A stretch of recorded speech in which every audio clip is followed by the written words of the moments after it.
الرحيم الحمد لله وكفى وسلام على عباده الذين اصطفى أما بعد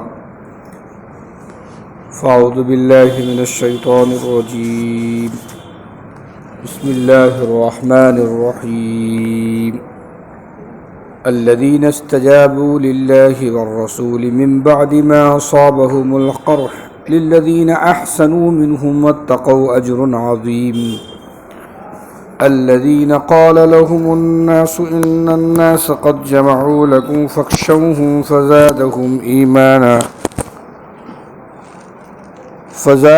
إيمانا وقالوا حسبنا الله ونعم الوكيل فانقلبوا بنعمة من الله وفضل لم يمسسهم سوء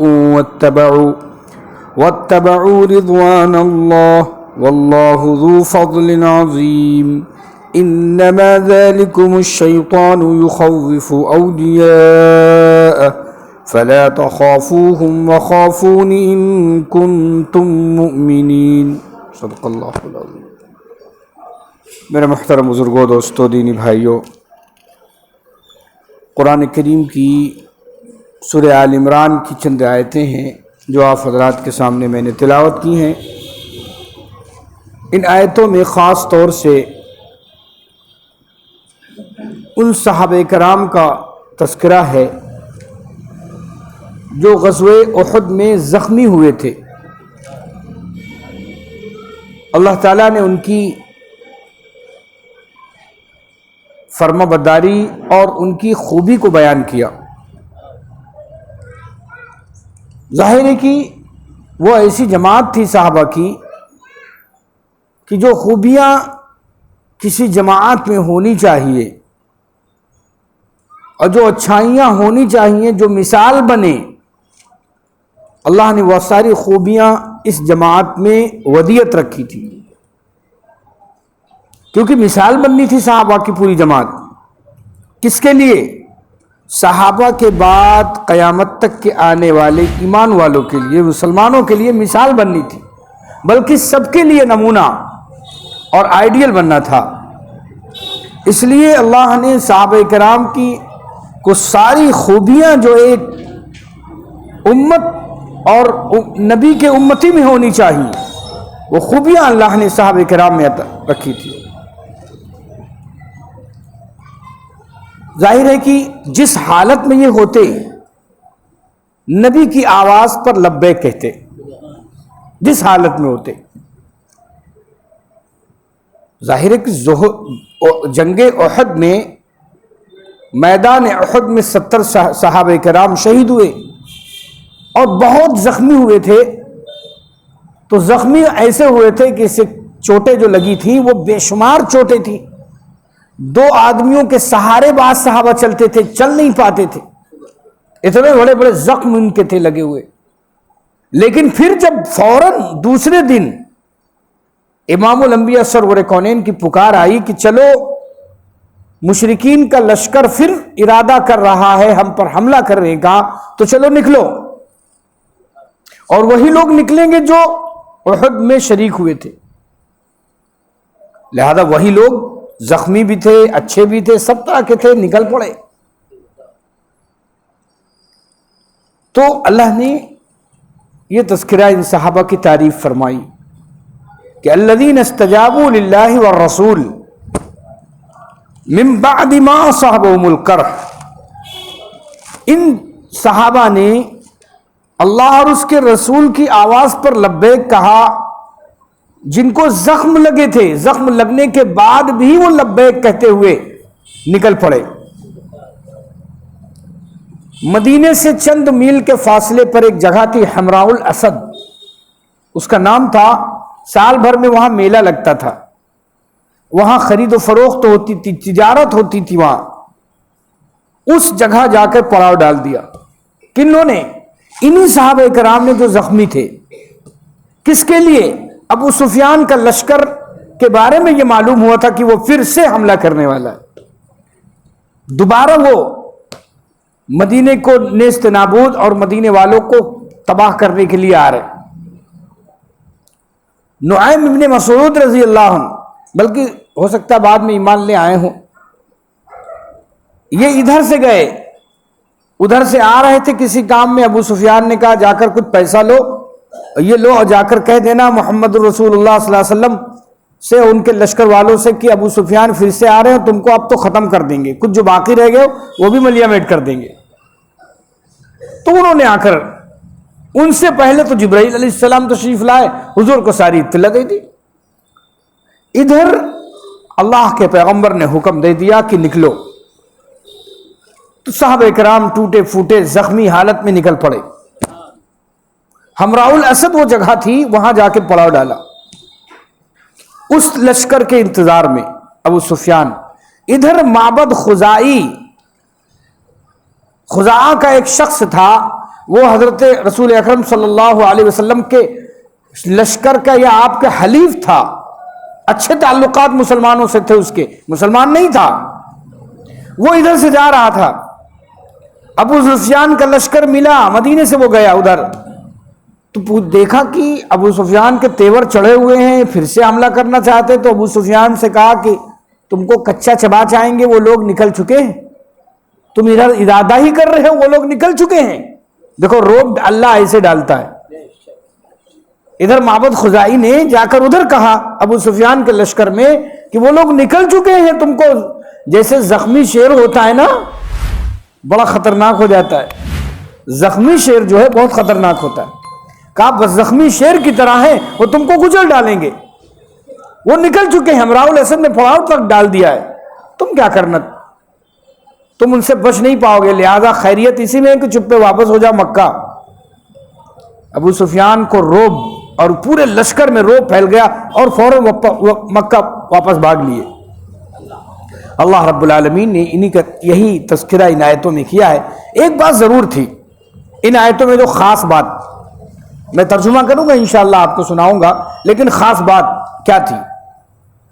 جب ابو سفیان کی طرف سے نعیم ابن مسعود نے یہ خبر دی کہ ابو سفیان، یعنی روب ڈالنے کے لیے، ڈرانے کے لیے، دھمکانے کے لیے رسول اکرم صلی اللہ علیہ وسلم کو اور ان کے لشکر پر روب ڈالنے کے لیے ان کا کہا کہ وہ ابو سفیان ارادہ کر رہے ہیں، تو صحابہ نے ظاہر ٹوٹے پھوٹے تھے تو اور دب جاتے، بڑے سہم جاتے، سکڑ جاتے اور ڈرنے لگتے، کپ کپانے لگتے کہ اب تو ہماری خیریت نہیں، ہم تو ایسے ہی زخمی، ہم تو ایسے ہاتھ پر ٹوٹے ہوئے زخمی ہیں، اب یہ ادھر سے آئیں گے اور ہمیں کچل دیں گے۔ تو صحابہ ڈرے نہیں۔ خاص بات یہ تھی کہ یہ بات سن کر دشمن کی طرف سے ان کے ایمان اور تازہ ہو گئے، ایمان بڑھ گیا، اور اسی ایمان کی حالت میں جب ایمان بڑھا، یہ بات سن کر، یعنی خوف کی بات، ڈر کی بات سن کر ایمان بڑھ جائے، یہ ہے اصل ایمان۔ دشمن کی بات سن کر ایمان تازہ ہو جائے، یہ ہے اصل ایمان۔ ایک صاحب، ایک موقع پر لکھنؤ کے ایک صاحب تھے، ان کے بارے میں سنا کہ وہ بڑے ڈینگے مارتے تھے، بہت ڈینگے مارتے تھے۔ تو ایک مرتبہ ایسا کوئی واقعہ لکھنؤ میں ہوا تھا، تو کھٹیا کے نیچے گھس گئے تھے اور نعرے تکبیر کھٹیا کے نیچے لگا رہے تھے گھر کی، اللہ اکبر، ڈھونڈا گیا کہاں ہے، تو پٹا کھٹیا کے نیچے بیٹھے ہوئے، ڈینگے بہت مارتے تھے۔ تو یہ کوئی تکبیر نہیں ہے کہ آپ کھٹیا کے نیچے جا کے تکبیریں لگائیں، اصل ڈر وہ، اصل ایمان وہ ہے، اصل نڈرپن وہ ہے، اصل بریری بہادری یہ ہے کہ جب دشمن کی بات سنے، ادھر کی کوئی بات سنے تو ایمان کی اور تازگی مل جائے۔ تو یہی بات صحابہ کرام میں آئی، جیسے ادھر کا حالات سنے، ان کی زبان پر کیا آیا؟ حسبنا اللہ ونعم الوکیل، یہ لفظ آیا۔ کیا آیا؟ حسبنا اللہ ونعم الوکیل، کہ اللہ ہمارے لیے کافی ہے اور وہ بہترین کام بنانے والا ہے۔ یہ زبان سے نکلا صحابہ کی، ڈرنے کے بجائے یہ زبان سے نکلا، ان کا ایمان تازہ ہو گیا، ایمان بڑھ گیا، اور ان کی زبان سے نکلا حسبنا اللہ ونعم الوکیل، اللہ ہمارے لیے کافی ہے، ہم کو کسی سے ڈرنے کی ضرورت نہیں ہے، اللہ ہمارے لیے کافی ہے، ونعم الوکیل، وہ بہترین کام بنانے والا ہے۔ یہ ایمان کے آخری حد ہے۔ کہتے ہیں اللہ تعالیٰ ایمان کہاں دیکھتا ہے؟ جب گر گیا ہو انسان تو وہاں ایمان دیکھتا ہے۔ حالات سے گرا ہو، دشمن سے گرا ہو، جانور سے گرا ہو، خوف سے گرا، جہاں بھی گرا ہے وہاں ایمان دیکھتا ہے کہ تم کتنے ایمان والے ہو، اللہ میاں کو وہاں یاد کرتے ہو کہ نہیں یاد کرتے۔ اس لیے صحابہ کی عادت تھی کہ جب کوئی مصیبت آتی، چاہے کسی کی موت کی خبر سنتے تو پہلے وضو کر کے 2 رکعت نماز پڑھتے۔ یہ ہے ایمان، یہ نہیں کہ ڈاکٹر پر پل جاتے پر ڈاکٹر صاحب آپ چاہو تو بچا لو اس کو، نماز روزہ سب کنارے اور ڈاکٹر صاحب آپ چاہو تو اس کو بچا لو، خدائی دعوے۔ تو اصل ایمان کی جانچ وہاں ہوتی جب مصیبت میں گھیرا جاتا ہے مومن کو، جب پریشانی میں گھیرا جاتا ہے ایمان کی جانچ ہوتی۔ دیکھیں یہ زبان سے کیا کرتا ہے اللہ میاں دیکھتے ہیں، یہ ہاتھ پیروں سے کیا کرتا ہے، یہ ڈاماڈول تو نہیں ہو گیا، اور ہو جاتے بہت سے لوگ دھنک جاتے ہیں۔ جیسا کیسے کہ کیا مثل مشہور ہے، جیسا دیش ویسا بھیس، جیسے لوگ ویسے ہم، تو وہاں ایمان۔ تو صحابہ کرام کے ایمان کی تازگی کا حال یہ تھا کہ ان کی زبان سے نکلا حسبنا اللہ و نعم الوکیل، اللہ ہمارے لیے کافی ہے، وہ بہترین کام بنانے والا۔ یہ اتنا زبردست یہ جملہ تھا، یہ دعا ہے، اس کو یاد کر لیجئے۔ یوسف بھائی سر ہلا رہے ہیں، یاد کر لیجئے اس کو، یہ کام آئے گی۔ اس لیے علماء نے لکھا ہے کہ اگر کوئی مصیبت کسی کے اوپر پیش آ جائے تو وہ 111 مرتبہ اگر اس کو پڑھ لے حسبنا اللہ و نعم الوکیل، تو اللہ تعالیٰ اس کی مصیبت کو جلدی ختم کر دیں گے۔ حسبنا اللہ و نعم الوکیل، اس کا مطلب ہے اللہ ہمارے لیے کافی ہے اور وہ بہترین کام بنانے والا ہے۔ ارے اللہ سے اچھا کون کام بنائے گا؟ کوئی بنائے گا؟ کوئی ہے ہی نہیں ذات کہ اللہ سے اچھا کوئی کام بنا دے۔ ارادے ہم کرتے ہیں لیکن کام بنتے نہیں ہیں، اللہ ہی جب چاہتے تب بنتا ہے۔ ہمیں کہتے گھر سے نکلے تو صبح یہ سوچا تھا، کچھ ہو نہیں پایا، ہمیں اب کام نہیں بنا کچھ۔ ارے کام کیسے بنے؟ اللہ جب بنائے گا تبھی تو بنے گا۔ حسبنا اللہ و نعم الوکیل، بہترین وکیل مانے کام بنانے والا۔ وکیل ماسٹر صاحب نہیں ہے مراد، وکیل مانے کام بنانے والا، اللہ کی ذات کا نام وکیل ہے۔ بہترین نعم الوکیل، نعمہ مانے بہترین کام بنانے والا۔ حسبنا اللہ، اللہ ہمارے لیے کافی ہے اور وہ بہترین کام بنانے والا۔ ایک مرتبہ ایسا ہوا کہ چند صحابہ کرام ایک لشکر گیا اور لشکر کی چھاونی یعنی کینٹ ایریا، فوج ایریا کو بنانا تھا کہ یہاں فوج ہمارے لشکر یہیں رہے گا، لیکن وہ جنگل تھا اور بڑے بڑے جانور اس میں رہتے تھے، جیسے صفدرجنگ کا جنگل۔ اب بڑے پریشان صحابہ، کیا کریں، جنگل میں بڑے بڑے جانور ہیں، یہاں پڑاؤ نہیں ڈال سکتے اور کوئی جگہ نظر نہیں آ رہی دشمن کے مقابل میں۔ تو ایک صحابی نے کہا آپ پریشان نہ ہو، یہ کام ہو جائے گا۔ کہا کیسے؟ کہا بس دیکھ لیجئے، کام ہو جائے گا انشاءاللہ، اللہ چاہے گا۔ جنگل کے کنارے وہ جاتے ہیں صحابی اور کہتے ہیں اے جنگل کے جانوروں، تم جانتے ہو ہم محمد رسول اللہ صلی اللہ علیہ وآلہ وسلم کے غلام ہیں، ہم یہاں ہیں، یہاں رہنے کے لیے آئے ہیں، پڑاؤ ڈالیں گے، دین کے لیے آئے ہیں، دین کی محنت کے لیے آئے ہیں، لہذا تم یہاں سے نکل جاؤ تو زیادہ اچھا ہے، تو نکل جاؤ یہاں سے اللہ کے حکم سے۔ یہ اعلان کرنا تھا کہ لکھا ہے تاریخ میں کہ چھوٹے سے چھوٹا جانور اور بڑے سے بڑا جانور اپنے بچوں کو منہ میں دبائے، کوئی ہاتھ پیروں میں دبائے، جنگل سے جا رہے، پورا جنگل خالی۔ صبح بہترین پورا لشکر آ گیا، وہاں پڑاؤ ڈالا، بہت دنوں تک وہاں قیام کیا۔ یہ صحابہ کی صفت تھی، حسبنا اللہ و نعم الوکیل، اللہ ہمارے لیے کافی ہے اور وہ بہترین کام بنانے والا۔ یہ ایمان کی ہے جو ان کو آگے کھڑا کرتا تھا، اللہ کی مدد ہے اس پر، وہ اپنی آنکھوں سے دیکھتے تھے اللہ کی مدد۔ تو یہ واقعہ جب پیش آیا، پھر صحابہ کرام کو کیا ہوا، جب وہاں ابو سفیان ڈر گئے، نہیں آئے، تو وہاں اس جگہ حمراء الاسد میں صحابہ کرام نے 2-3 دن قیام کیا۔ چونکہ وہاں میلہ لگتا تھا تو یہ جو سامان لے گئے تھے اپنا، وہاں خرید و فروخت شروع ہو گئی، ایک دوسرے کا سامان خریدنے لگے، وہ اپنا بیچتے، وہ خریدتے، وہ اپنا بیچتے، تو ظاہر ہے جب خرید و فروخت ہوگی تو نفع بھی ہوگا۔ تو کسی کو چاندی اوقیہ میں بچی، کسی کو 1 اوقیہ چاندی بچی، کسی کو 2 اوقیہ چاندی بچی، کسی کو سونا بچا، کسی کو کیا بچا، کسی کو درہم دنانیر بچے، اس طرح ان کا خوب نفع ہوا۔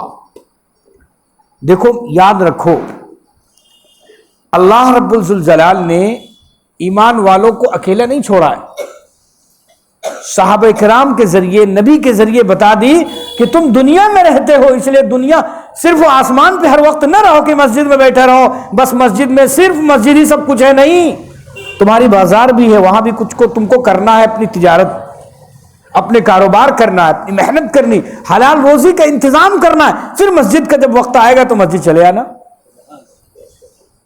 اس لیے وہاں اللہ نے کاروبار کروایا۔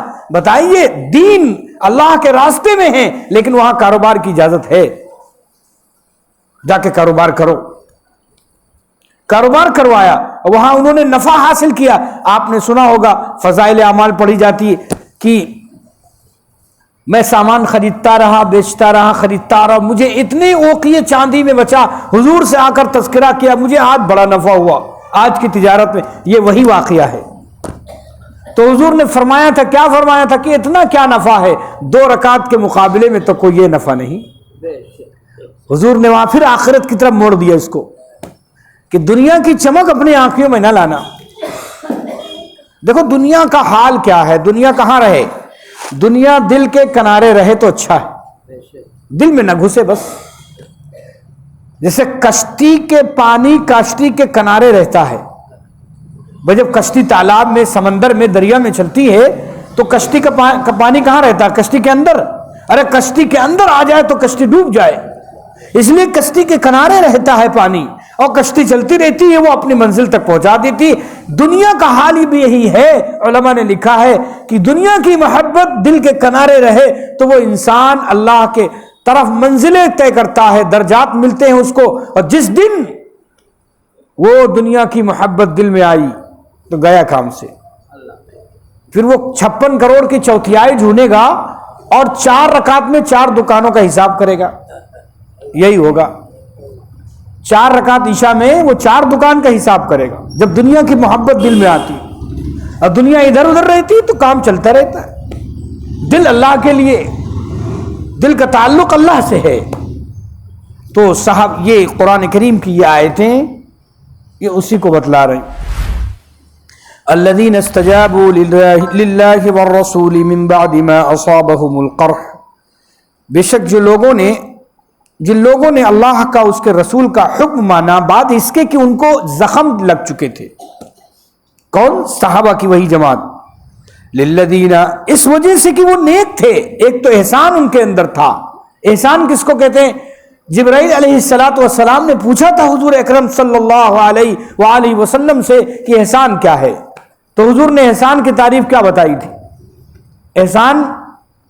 احسان کا مطلب میرے ابا نہیں جو ہے اللہ ان کی مغفرت فرمائے، احسان الحق نہیں، احسان کا مطلب ان تعبد اللہ کأنک تراہ۔ احسان اس کو کہتے ہیں حدیث میں کہ تو اللہ کی عبادت ایسے کر کہ ان تعبد اللہ کأنک تراہ، کہ تو اللہ کو دیکھ رہا ہے۔ جب نماز میں کھڑا ہو، ذکر میں ہو، تو یہ سمجھے کہ تو اللہ کو دیکھ رہا ہے۔ فَإِن لَمْ تَكُنْ تَرَى، اگر یہ کیفیت پیدا نہ ہو کہ تو اللہ کو دیکھ رہا ہے تو یہ سمجھ اللہ مجھے دیکھ رہا ہے۔ فَإِنَّهُ يَرَاكَ، اللہ مجھے دیکھ رہا ہے۔ تو یہ کیفیت احسان ہے۔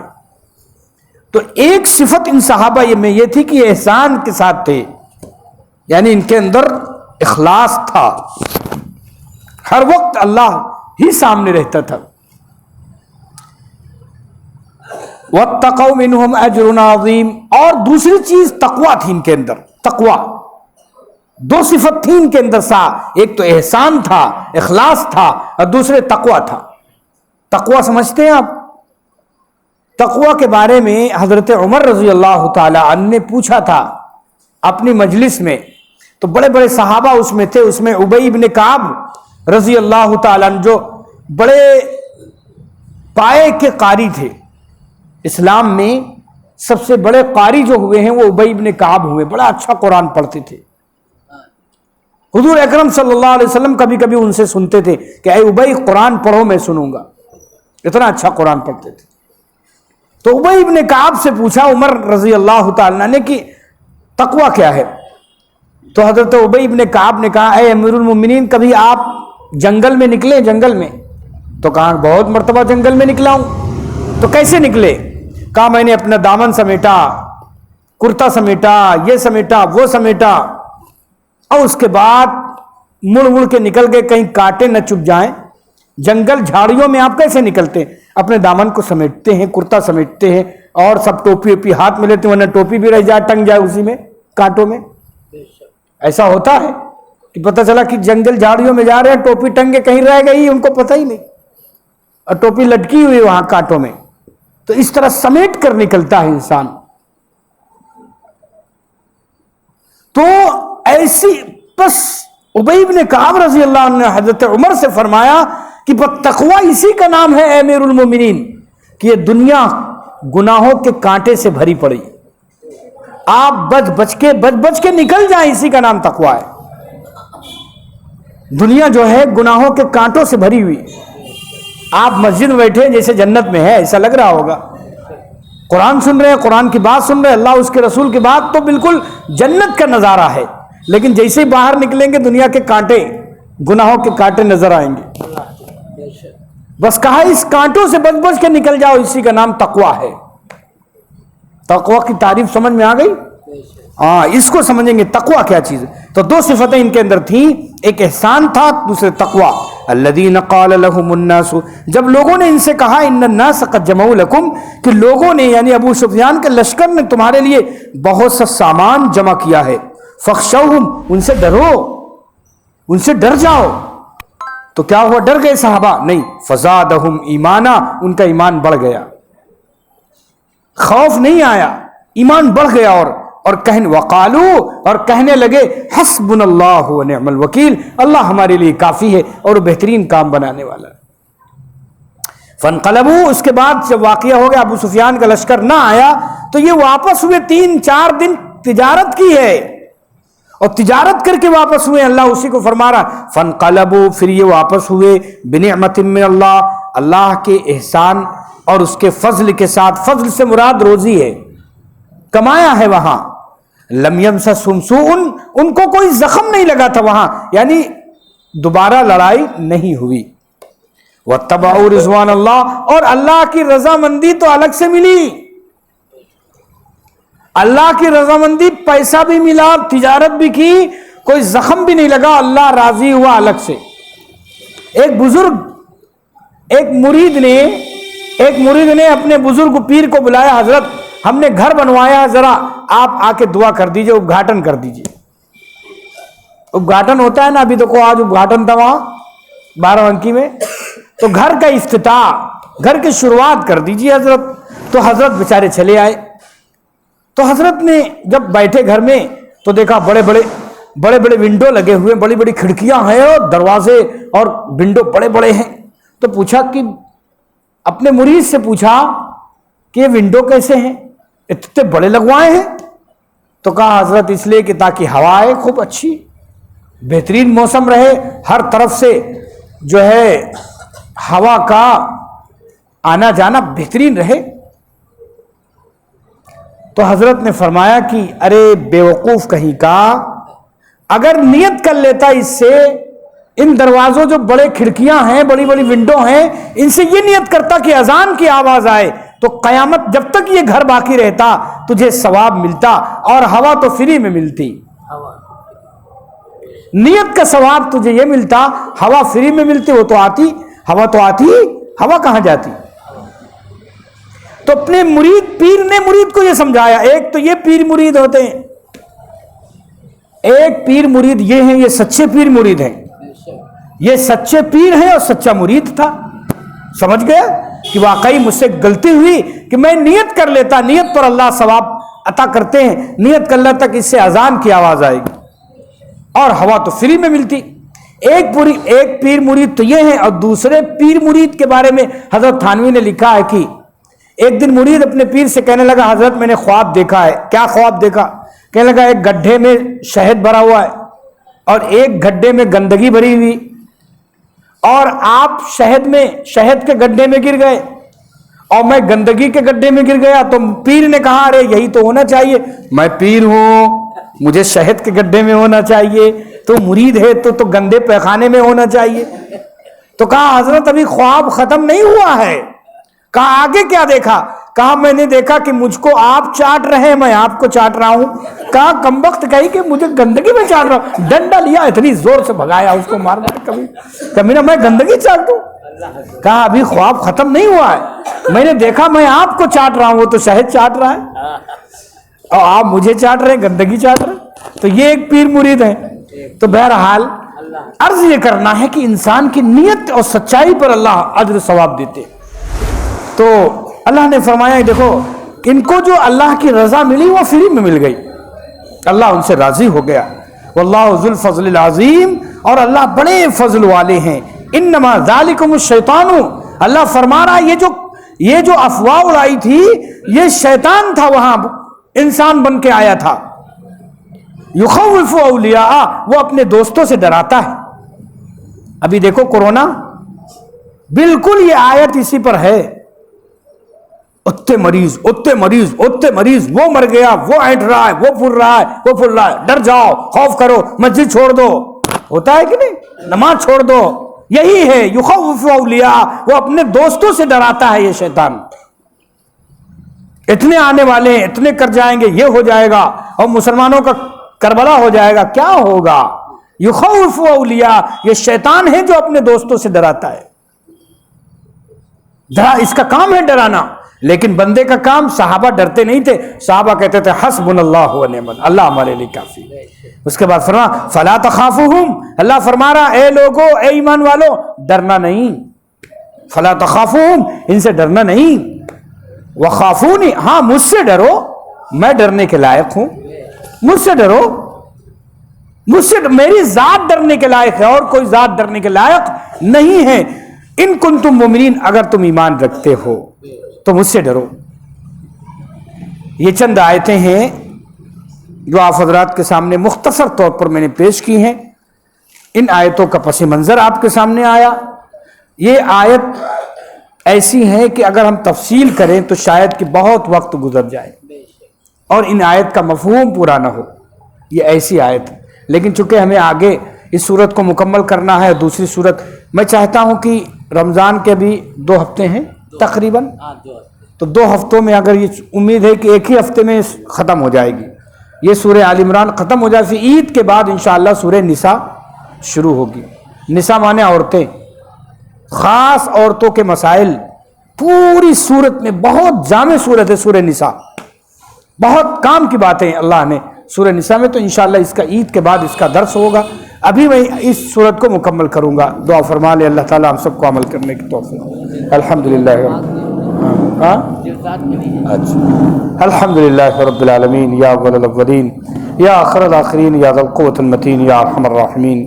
اے میرے مالک، میرے خالق، میرے آقا، میرے پروردگار، تیری ذات وحدہ لا شریک ہے، اکیلے ہیں، یکتا ہیں، یا اللہ آپ کا کوئی سازش شریک نہیں ہے۔ ہمیں ایمان کامل کی دولت سے مالا مال فرما۔ اے اللہ ہم سب کو کہنے یا اللہ کہنے کی بھی توفیق دے دے اور عمل کی بھی توفیق عطا فرما دے۔ یا اللہ ہم سننے والے کو اور کہنے والے کو سب کو عمل کی توفیق نصیب فرما دے۔ اے اللہ جو بیمار ہیں انہیں شفا عطا فرما۔ یا اللہ دلشاد ان کے جو یوسف بھائی کے لڑکے ہیں ان کو بھی صحت و کاملہ عاجلہ دائمہ مستمرہ نصیب فرما۔ اے اللہ اور بہت سے تیرے بندے ہیں پریشان حال ہیں، ان کی پریشانیوں کو دور فرما۔ بہت سے مقروض ہیں، یا اللہ اپنے غیب کے خزانے سے ان کے قرضے کی ادائیگی کا انتظام فرما دے۔ اے اللہ ان بچوں کو نیک فرما بردار اور دین کا داعی، دین کا سپاہی بنا دے۔ قرآن و حدیث سے علم سے مالا مال فرما اور عمل سے مالا مال فرما۔ یا اللہ تمام زمینی آسمانی بلاؤں سے، کورونا جیسی بلاؤں، آفتوں، مصیبتوں سے ہم سب کی اور پوری امت مسلمہ کی حفاظت فرما، پورے ملک کی حفاظت فرما۔ سبحان ربک رب العزت عما یصفون وسلام علی المرسلین والحمد للہ۔